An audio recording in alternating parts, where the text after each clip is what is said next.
போல்கள் எப்பயுமே உங்களுக்கு உண்மையை தர்றதில்ல. எல்லாம் 4ஆம் தேதி 4 நாட்கள் இருக்கு, வெயிட் பண்ணுவோம். கண்டிப்பா 4 நாட்கள் கழித்து என்ன மக்கள் என்ன வாக்களித்தார்களோ, என்ன மக்கள் நினைத்தார்களோ அது உண்மையை அன்னைக்கு பிரதிபலிக்கும். அது வரைக்கும் வெயிட் பண்ணலாம். இல்ல, எல்லாத்தையுமே நம்ம ஒரே வரையாக மக்கள் என்ன வாக்களித்தார்களோ அதை பார்ப்போம். நம்ம எக்ஸிட் போல் இதை நம்பி இன்னொரு 4 நாள் இருக்கு. எதையுமே அசம்ஷன்லயோ இல்ல நம்ம ஒரு இதுலயோ எடுத்து பேச வேண்டாம்.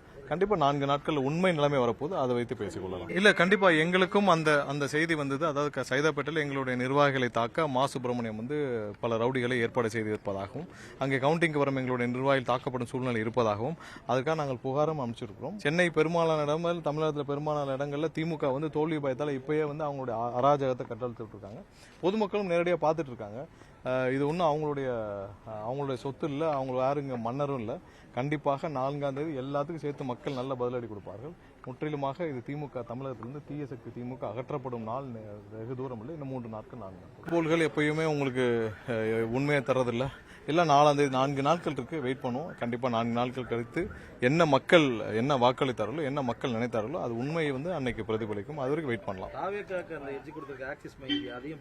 இல்ல, எல்லாத்தையுமே நம்ம ஒரே வரையாக மக்கள் என்ன வாக்களித்தார்களோ அதை பார்ப்போம். நம்ம எக்ஸிட் போல் இதை நம்பி இன்னொரு 4 நாள் இருக்கு. எதையுமே அசம்ஷன்லயோ இல்ல நம்ம ஒரு இதுலயோ எடுத்து பேச வேண்டாம். கண்டிப்பா 4 நாட்கள் உண்மை நிலைமை வரப்போது, அதை வைத்து பேசிக்கொள்ளலாம். இல்ல, கண்டிப்பா எங்களுக்கும் அந்த செய்தி வந்தது. அதாவது சைதாப்பேட்டையில் எங்களுடைய நிர்வாகிகளை தாக்க மா சுப்பிரமணியம் பல ரவுடிகளை ஏற்பாடு செய்திருப்பதாகவும், அங்கே கவுண்டிங்க்கு வரும் எங்களுடைய நிர்வாகிகள் தாக்கப்படும் சூழ்நிலை இருப்பதாகவும் அதுக்காக நாங்கள் புகாரும் அமைச்சிருக்கிறோம். சென்னை பெரும்பாலான இடங்கள், தமிழகத்தில் பெரும்பாலான இடங்கள்ல திமுக தோல்வி பயத்தால் இப்பயே அவங்களுடைய அராஜகத்தை கட்டழுத்துட்டு இருக்காங்க. பொதுமக்களும் நேரடியாக பார்த்துட்டு இருக்காங்க. இது ஒன்றும் அவங்களுடைய சொத்து இல்லை, அவங்க யாருங்க மன்னரும் இல்லை.